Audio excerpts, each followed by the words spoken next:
Je vais vous présenter les différents intervenants. Rivan dos Santos, il entame maintenant sa 17e année d'enseignement à la faculté adventiste de théologie de Collonges dans les domaines de l'histoire et de l'archéologie. Edwin Sully Payet enseigne actuellement à la faculté adventiste de théologie de Collonges depuis 1 an et demi.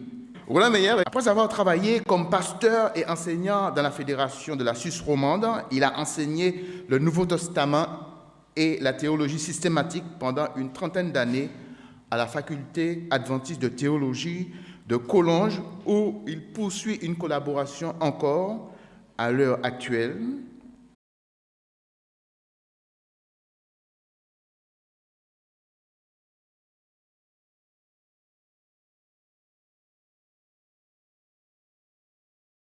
Vous savez que les auteurs du Nouveau Testament et aussi de l'Ancien Testament ont fait mention régulièrement, en parlant de Dieu ou de la divinité, de Dieu le Père, de Dieu le Fils et de Dieu l'Esprit.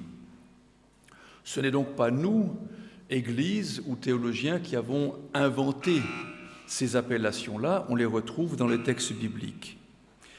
Rivan dos Santos, qui a été présenté tout à l'heure comme historien, abordera la question de la formation de ce concept trinitaire durant les premiers siècles de l'Église chrétienne. Quand vous aurez la documentation, voilà, je vous passe pour que vous ayez un guide de toute cette présentation. Vous aurez 6 dossiers, l'introduction, la conclusion et 4 dossiers qui, voilà. Les premiers, c'est les conciles de Nicée en 325. C'est les premiers conciles de l'Église chrétienne. Parce qu'avant, elle était persécutée, l'Église ne pouvait pas se réunir, ils avaient des petits conciles pour régler certaines choses, mais sous la persécution, on ne peut pas se réunir, tous les évêques de l'époque, pour discuter un sujet. Mais à partir de 325, parce que l'empereur romain est devenu chrétien, il a été possible de réunir ces conciles. Et le premier concile va être dédié à la discussion de la divinité de Jésus-Christ. Et la première publication des déclarations, principes fondamentaux de l'Église adventiste, cela n'a jamais été voté. On ne veut pas de credo. Okay, on garde encore la même façon de voir que le mouvement dans lequel on est né. La Bible doit être notre credo. Si on met un credo, on ne peut plus le changer. Donc, on dit quand même, et on publie pour ceux qui veulent connaître qu'est-ce que l'on croit. Mais ça ne veut pas dire que ça ne va pas changer. Et cela va changer après. Et à ce moment-là, Uriah Smith va le dire qu'il y a un seul Dieu, à la fin du paragraphe, partout présent par son représentant, le Saint-Esprit. Et numéro 2, qu'il y a un seul Seigneur, Jésus-Christ, Fils du Père éternel.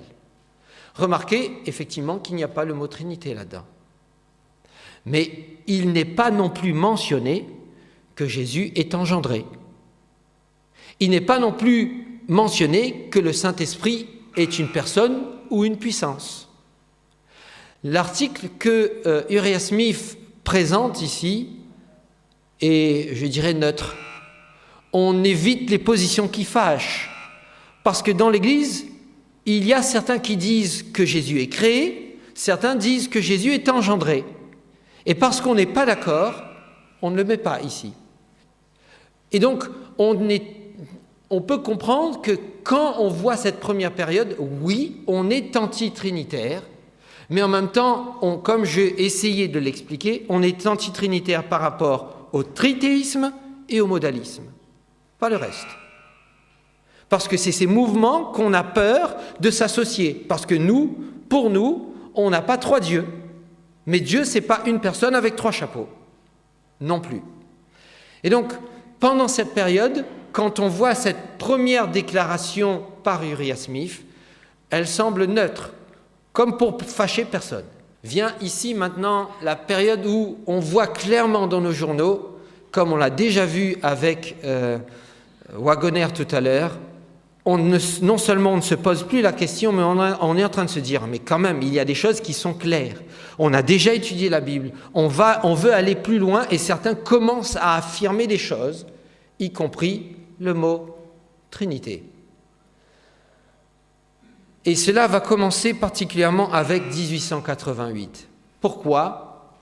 Parce qu'à ce moment-là, on remet à l'ordre du jour Jésus. Qui est Jésus ? Pourquoi c'est important pour nous ? Et parce qu'on met l'emphase sur la personne de Jésus, il faut à ce moment-là revoir ce qu'on a déjà dit et le remettre au goût du jour avec les découvertes qu'on a déjà faites. Rejeter l'appellation Trinité sous prétexte que l'invention du mot remonte à l'histoire de l'Église catholique n'est pas entièrement cohérent, car l'expression est antérieure à l'organisation formelle de l'Église de Rome, voire à toute déclaration conciliaire. En effet, ce mot est utilisé d'après les documents que nous pouvons consulter, et vous pouvez aller sur Internet les consulter aussi, vous aurez toutes les références dans mon document.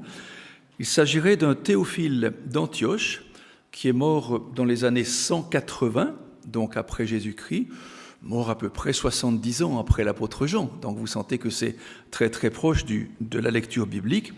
Et ce Théophile d'Antioche écrit à son ami qui s'appelle Autolycus. Et dans un de ses livres, dont vous pouvez retrouver les originaux sur Internet, il parle de Dieu.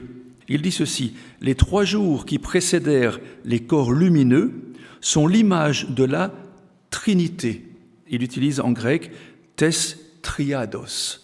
Et le triados vient de treis, qui signifie 3. C'est-à-dire, et il continue, de Dieu, de son verbe. Le verbe, c'est le logos, que vous retrouvez dans Jean chapitre 1. Au commencement était le logos était auprès de Dieu, le logos était Dieu. Et il conclut, et de son esprit. Autrement dit, il classifie sous le mot triados, c'est-à-dire Trinité, Dieu, le logos et l'esprit. Autrement dit, quand vous dites « Seigneur notre Dieu », vous vous adressez à Jésus, vous adressez à Dieu, que ton esprit soit parmi nous, vous adressez à l'Esprit Saint. Donc, qu'on le veuille ou non, dans nos formulations liturgiques, on s'adresse à la Trinité. C'est tellement difficile de nommer que nos amis juifs ont cessé très rapidement d'appeler Dieu Yahvé et qu'ils l'ont nommé par le nom. Hachem.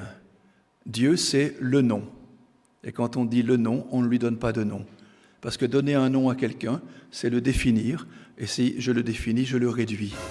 Dès que je prononce Alain, si je prononce Elisabeth, si je prononce Rivan, immédiatement, les regards se portent sur quelqu'un qu'on connaît. Ah oui, je le connais. Ah, il est comme ça. Et tout de suite, on commence à définir la personne, et rarement en bien d'ailleurs. Donc, dire le nom de quelqu'un, c'est le définir, c'est dire je le connais, dire ce qu'il vaut. Or, je ne peux pas faire cela avec Dieu. Donc, le verbe engendrer, lorsqu'il est utilisé dans les rapports entre Dieu et Jésus, ne signifie pas que Dieu soit le géniteur de Jésus. Si Jésus avait été engendré par Dieu, comme un fils humain est engendré par son père et sa mère, son éternité serait remise en question, ainsi que son acte de salut. Alors maintenant, la notion de procession. Je prends ici 3 lignes d'un collègue, Fernando Canale, qui a enseigné à Andrews University. La procession de l'esprit ne se réfère pas à un processus intérieur dans la constitution de l'être trinitaire, comme en est venu à le croire la théologie classique.